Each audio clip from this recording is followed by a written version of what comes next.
Selamat malam semuanya. Boleh tepuk tangan dulu untuk kalian semua yang ada di sini. Tepuk tangan juga untuk 061 Distro. Tepuk tangan juga untuk Stand Up Comedy Medan. Ya, terima kasih. Ya, jadi ini betul-betul apa ya? Ceritanya sebenarnya aku juga nggak terlalu berani juga untuk open mic untuk yang pertama kali karena tapi karena aku udah keburu janji sama yang lainnya, kawan-kawan kan udah stand up challenge dulu waktu itu di MOS. Jadi aku bilang kalau kalian udah bisa stand up challenge, nanti aku pun open mic entah kapan aku bilang. Jadi sekarang aku berani-berani. Tadi aku deg-degan nih waktu datang ke sini, tapi setelah nampil satu persatu deg-degan aku hilang, ya kan? Masalahnya komik aja nggak lucu. Apalagi yang baru open mic kan gitu. Itu kata guruku, ya kan, kata Lolo ngajarin aku, itu namanya roasting, ya kan. Jadi dia ngajarin aku, dia bilang roasting itu gitu, ngeki orang tapi nggak ada interaksi. Tapi kalau review, aja sama orang interaksi, ya kan. Misalnya bilang, Bang, namanya siapa? Hah? Agi. Oh, Agi, anak gila. Kalau ada interaksi itu review, ya kan. Nah, ini juga trik yang diajarin. Terus, ya, terus diajarin juga sama JG, dia bilangnya, kalau bisa kan mainin rules of three. Apa itu? Ya, coba mainin 3 hal, terangin 3 hal, 2-nya biasa, 1-nya luar biasa, ya kan? Jadi contohnya tuh misalnya ini biasa, ya kan? Namanya siapa? JG biasa. Ini biasa juga, tapi biasa narik beca. Itu rules of three katanya. Gitu. Tapi ini pun baru belajar, makanya aku coba-coba lah.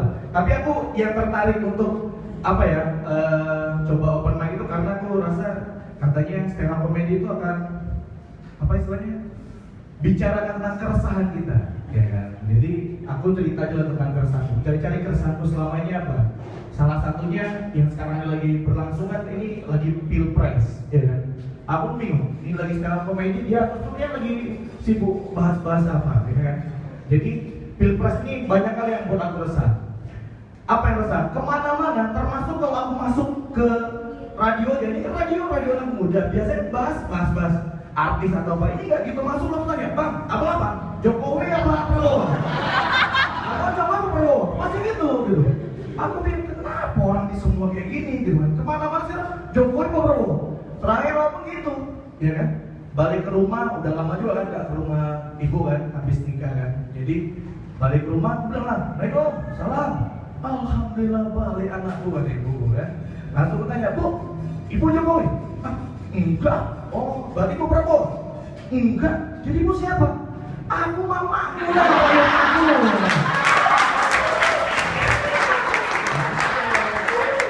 Ya juga. Ya udah. Oke ya. Tapi bicara seputar pilpres, ya kan. Coba aku mau tahu juga nih. Ini agak serius ini, soalnya udah pakai batik kan. Kalau nggak ada yang formal nggak enak juga. Jadi agak banget. Coba terus dulu. Siapa yang dukung Jokowi di sini? Nggak ada. Prabowo? Oh, pantas ada yang mirip ARB. Tapi bukan mirip ARB ya, mirip tumpuan lumpur lapindo, ya kan?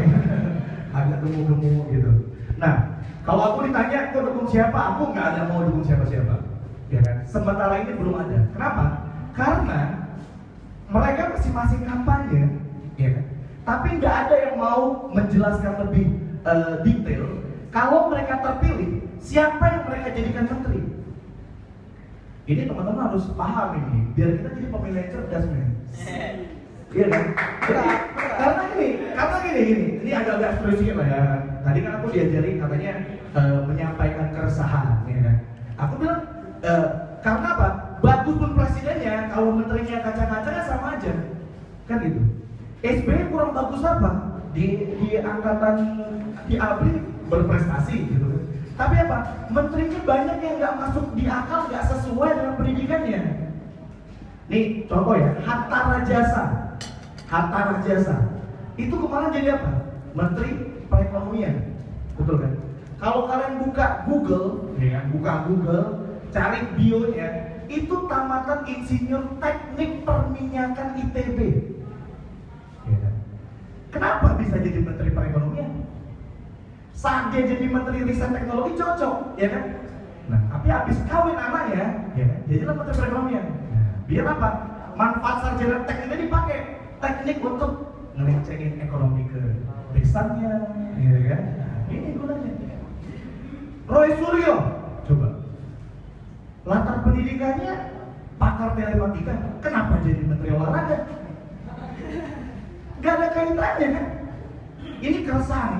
Aku lagi belajar menyampaikan keresahan. Ini keresahan. Itu gak ada kaitannya. Apa yang dia bisa buat untuk meningkatkan prestasi bola? Bayangkan kalau Indra Sapri bilang sama Roy Suryo, Pak, gimana Pak? Dia pakar telematika, tapi kenapa jadi menteri olahraga? Dia sampaikan, Pak, gimana Pak? U19 tertinggal 0-3 nih Pak dari Laos. Apa yang dia bisa? Organisasi olahraga belum pernah memimpin, berkecimpung belum pernah. Akhirnya cuma bisa pakai rumus-rumus telematika dia. Oh ya udah, kau pencet aja Alt F4 keluar dari masalah, kan gitu, ya kan? Atau ada lagi nanya, orang PBSI nanya, Bang, bos gimana caranya biar prestasi bulu tangkis kita kembali kayak berjaya ke zamannya Mas Susi Susanti? Dia nggak bisa buat apa-apa. Apa mungkin dia pakai, udah kok Ctrl Z aja biar kembali ke masa dulu? Nggak mungkin juga, ya kan? Oke, tepuk tangan dulu untuk keresahan. Jadi itu semuanya harus kalian tahu. Kalau misalnya ada calon presiden yang bisa nyampaikan, calon menteri kok adalah ini, menteri perekonomian, nominasinya adalah satu, itu baru jelas. Tapi nggak ada yang nyampaikan kan? Nah, itu dia. Itu tentang keresahan. Terus aku setuju kali dengan stand up comedy ini karena kalau di stand up comedy biasanya ada muncul ide, gagasan yang cemerlang. Aku waktu lihat di YouTube, Panji keluar ide kan untuk legalisasi ganja. Itu ide gagasan bagus. Kalau aku juga punya ide, aku setuju kali kalau ada ide atau gagasan legalisasi lokalisasi. Setuju. Kenapa setuju? Ya memang harus. Tanpa dilegalkan, prostitusi itu udah legal, betul nggak? Jadi kalau Ahok buat di Jakarta kayak gitu, Junaidi nggak usah pura-pura malu untuk buat kayak gitu, karena tanpa dia berbuat pun dia udah legal kan, ya kan? Nah, jadi kenapa aku setuju? Bayangkan, kalau misalnya prostitusi difokuskan kepada satu tempat, ya kan? Ini pasti asik gitu. Tapi bagaimana caranya orang ke situ terkucilkan, kan gitu. Jadi nggak ada pecun-pecun yang boleh jualan di pinggir jalan, semuanya fokus di 061 misalnya, Bang, nggak maksud itu, misalnya ya kan? Ya, misalnya ada gitu, kan enak.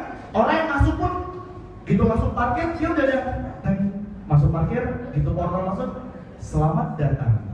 Pasti Anda hidung belah.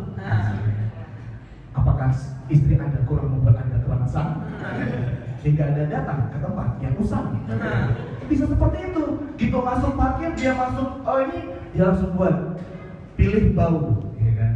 Bau surga, bau kasturi, ingat bau tanah.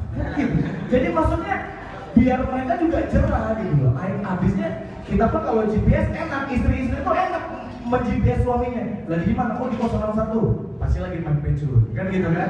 Jadi bisa tahu kita bagaimana tempat-tempatnya. Nah, itu keresahan aku dan ide-ide aku, ya kan? Untuk terakhir aku nggak ada materi lagi, tapi aku bangga sekali dengan Indonesia. Boleh tepuk tangan untuk Indonesia? Karena saking luar biasanya Indonesia ini, sekarang banyak di media sosial cowok-cowok pun jadi ikut labil, jadi ikut manja, jadi ikut cari perhatian, ya kan? Saking kayanya Indonesia, kekayaan kulinernya dipakai untuk apa? Alibi, atau dipakai untuk ngerayu, bahkan ngegombal cewek-cewek sekarang, atau mau mempersunting pacarnya. Kemarin ada kawan buat kawan orang Gayo, ya kan? Dia buat posting di kopi kayu aja bisa buat melek seharian. Apalagi perjaka kayu. Memang bagus kan gitu, kulit kare. Habis itu ada lagi yang nggak mau kalah, orang Padang pun buat sate Padang aja buat kamu nambah-nambah. Apalagi perjaka Padang. Keren banget. Emang orang Karo pun nggak mau kalah, ya kan? Apa buat kemarin apa dibuat sirih Karo aja enak digigit. Apalagi punya abang Karo. Jangankan digigit, kan gitu. Tapi yang parahnya nanti kalau ada orang-orang yang di luar Sumatera ikut-ikutan, kan nggak enak. Apalagi orang Betawi, ya kan? Orang Betawi, makanan khasnya apa? Kerak telur. Nggak enak. Kalau kerak telur, tahu kan kerak telur bikin kamu nambah-nambah. Itu baru keraknya, kayak mana telurnya. Saya nggak lagi.